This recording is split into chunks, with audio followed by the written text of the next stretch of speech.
3 raisons pour lesquelles vous pensez tout le temps à la nourriture. C'est ce que nous allons voir dans cette vidéo et surtout trouver des solutions concrètes pour réussir à se libérer des obsessions alimentaires. Donc si vous êtes ici, c'est probablement que la nourriture prend trop de place dans votre tête. Vous êtes sûrement en recherche de perte de poids, vous avez déjà sûrement essayé pas mal de choses pour y arriver, mais à chaque fois c'est la même chose. Vous revenez en arrière, c'est un peu comme une boucle qui revient sans cesse et à perte de poids devient obsessionnelle, donc la nourriture devient obsessionnelle. Dès que vous êtes stressé, fatigué, en colère, en tout cas que vous sentez moins bien ou même juste par automatisme en fait, la nourriture vient remplir, vient combler un vide, vient apaiser quelque chose. C'est un petit côté doudou, un petit côté réconfort que la nourriture vient jouer comme rôle. Et aujourd'hui probablement que vous êtes en train de vous dire je comprends pas pourquoi j'y pense tout le temps, c'est tout le temps dans ma tête, c'est une obsession. Et avant de perdre du poids, vous avez peut-être déjà pris conscience que la première étape c'est de se libérer de cette relation à la nourriture, c'est d'apaiser ces émotions qui vous amènent à manger et c'est tout simplement d'avoir une meilleure relation à la nourriture parce que sans avoir une relation à la nourriture qui soit saine,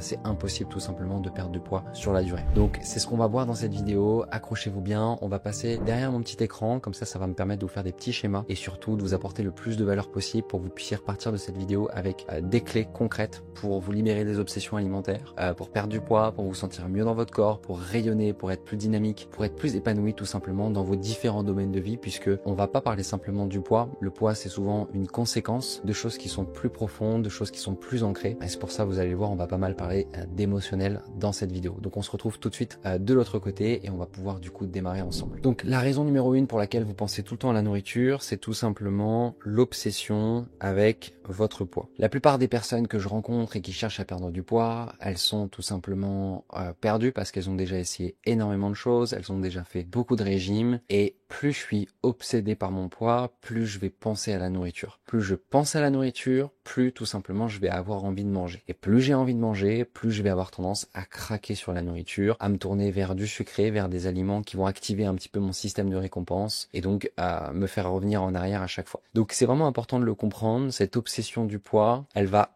tout simplement avoir un impact direct sur les pensées vis-à-vis de la nourriture. D'accord? Donc c'est important de le noter. Et ensuite, on va aller voir ensemble quelles sont justement les solutions pour travailler sur cette obsession du poids. Parce que ce qui va être intéressant de comprendre, c'est que moins je suis obsédé par mon poids, moins je vais avoir de pensées avec la nourriture, plus ça va être facile de perdre du poids. C'est hyper paradoxal et c'est difficile à dire puisque aujourd'hui, probablement, vous êtes dans ce cercle, dans ce cycle où c'est tout le temps dans votre tête, où vous vous dites, en fait, si demain j'arrête de penser à la nourriture, j'arrête de penser à mon poids, ça va faire l'effet inverse, je vais exploser, je vais craquer et puis finalement, ça sera encore pire. Mais vous allez voir, il existe des techniques et des stratégies pour pouvoir se libérer des obsessions du poids et donc moins penser à la nourriture et finalement de manière assez paradoxale perdre du poids beaucoup plus facilement. Donc ça c'est la première raison. La deuxième, elle est un peu plus émotionnelle, on va aller un petit peu plus creuser là tout simplement, c'est en fait si je suis pas nourri, et je vais l'écrire comme ça, si je suis pas nourri émotionnellement, alors je vais me nourrir avec l'alimentation. Pourquoi est-ce que je vous écris cette phrase ? Je vous écris cette phrase parce que elle est vraiment importante à comprendre. Dans notre monde occidental, la nourriture, elle va pas servir uniquement pour remplir une faim physiologique. Elle va remplir beaucoup d'autres types de besoins. Ça peut être des besoins sociaux, par exemple, quand je suis au restaurant avec des amis. En fait, la raison pour laquelle je mange, c'est peut-être pas tellement parce que j'ai faim, c'est plutôt juste pour profiter d'un bon moment et parce que c'est associé à quelque chose de social. Quand je suis dans mon canapé le soir en train de regarder la télé, après manger, et que je me tourne vers le placard et que je vais prendre un biscuit, un chocolat, et puis que je vais en prendre un deuxième, un troisième, je suis pas vraiment en train de nourrir une faim physiologique, je suis plutôt en train de nourrir un autre type de faim. Une faim émotionnelle, ça peut être une fatigue mentale, ça peut être juste un automatisme en fait, qui a été mis en place. Et ce qu'il faut vraiment comprendre, c'est que moins je suis nourri émotionnellement dans ma vie, moins je me sens nourri, moins je me sens bien. Et quand je dis nourri, c'est comment est-ce que je me sens à l'intérieur. Donc moins je me sens bien, plus je me sens vide. On pourrait même écrire le mot vide, comme ça va s'ancrer et vous allez le retenir. Mais plus je ressens un vide, plus ce vide, je vais avoir besoin de le remplir. Et c'est tout simplement la nourriture qui va venir jouer ce rôle de remplissage. Et accrochez-vous bien parce qu'on va justement ensuite explorer point par point quelles sont les solutions, quelles sont les stratégies qu'on va pouvoir mettre en place. Mais il n'y a pas de solution possible. On peut pas avancer si on comprend pas en tout cas la source du problème et où est-ce qu'il va falloir travailler pour y arriver. Donc une autre raison qui va être la troisième qu'on va explorer, il y en a peut-être d'autres, mais aujourd'hui on va en explorer 3, c'est en fait le fait de penser à la nourriture, c'est en fait un espèce de bénéfice secondaire. Alors pourquoi est-ce que je vous dis ça ? Égal bénéfice secondaire. Parce qu'en fait, vu que je suis tout le temps en train de penser à la nourriture, en fait, ça me coupe de mes autres pensées, et on va mettre pensée / problème. En fait, souvent, et ça c'est ce qu'on a remarqué chez beaucoup de femmes qu'on accompagne au centre de l'alimentation émotionnelle, le fait de penser à la nourriture, c'est une stratégie inconsciente. Je vais même l'écrire, comme ça vous allez pouvoir le retenir aussi. C'est une stratégie inconsciente que votre cerveau il a mis en place pour vous couper de vos autres pensées et de vos autres émotions et de vos problèmes en fait, de la vie de tous les jours. Quand je dis ça, qu'est-ce que je veux dire par là? Ça peut être tout simplement la charge mentale du quotidien. Alors la charge mentale du quotidien, c'est un mot un peu large, hein, mais ça prend quoi? Ça prend le boulot, ça prend les enfants, ça prend les problèmes de couple, les problèmes de la vie de tous les jours que vous pouvez rencontrer. Tout ça, ça fait référence tout simplement à des problèmes émotionnels. Donc je prends l'exemple de Sylvie qui donne tout pour ses enfants, qui donne tout pour son boulot, qui va en fait avoir ce besoin de toujours être parfaite. Voilà, ce besoin profond qui vient de son enfance, parce que tout simplement elle avait des parents qui étaient très exigeants, ou alors on peut prendre l'exemple de Sophie qui, elle, à l'inverse, s'est sentie un peu abandonnée quand elle était plus jeune, et donc ces petites blessures, voilà, que ce soit l'abandon, que ce soit les exigences, que ce soit ce qu'on leur a dit quand elles étaient plus jeunes, ça a créé un petit peu leur identité en fait, et qui elles sont devenues. Et qui elles sont devenues, c'est cette maman qui a besoin d'être parfaite, qui a besoin de faire en sorte que tout le monde aille bien, qui va tout donner aux autres, qui va finalement du coup un peu s'oublier, qui va pas penser vraiment à elle, et qui va tout le temps être dans la tête dans le guidon en fait, et qui va jamais prendre le temps en fait de s'écouter. Et c'est assez étrange, hein, mais ce qu'il faut comprendre d'un point de vue psychologique, c'est ces pensées obsessionnelles vis-à-vis de la nourriture, et finalement vis-à-vis du poids en général, c'est un bénéfice, c'est une stratégie inconsciente du cerveau qui leur permet en fait d'éviter de se poser les questions un peu difficiles de la vie. D'accord? Et c'est quoi les questions difficiles de la vie? C'est tout simplement comment je me sens. Est-ce que oui, j'ai peut-être tout pour être heureuse, un bon boulot, j'ai bien réussi, j'ai construit une famille, mais est-ce que moi je me sens vraiment nourri de l'intérieur? Et on en revient en fait à notre deuxième point. Toutes ces questions en fait d'introspection, elles sont hyper importantes, elles sont fondamentales, et surtout arrivé à un certain âge, arrivé à 40 ans, 45 ans, 50 ans, voilà, on s'approche de la ménopause, préménopause, post-ménopause. C'est des moments en fait où le corps change, où la vie change, où on relève un peu la tête de l'eau, et on commence à se poser des questions un petit peu existentielles. Et ces questions existentielles, en fait, on n'a pas vraiment envie de se les poser. Ça, c'est ce qu'on a remarqué beaucoup chez les femmes qui viennent nous voir et qui cherchent à perdre du poids, qui ont un peu tout essayé.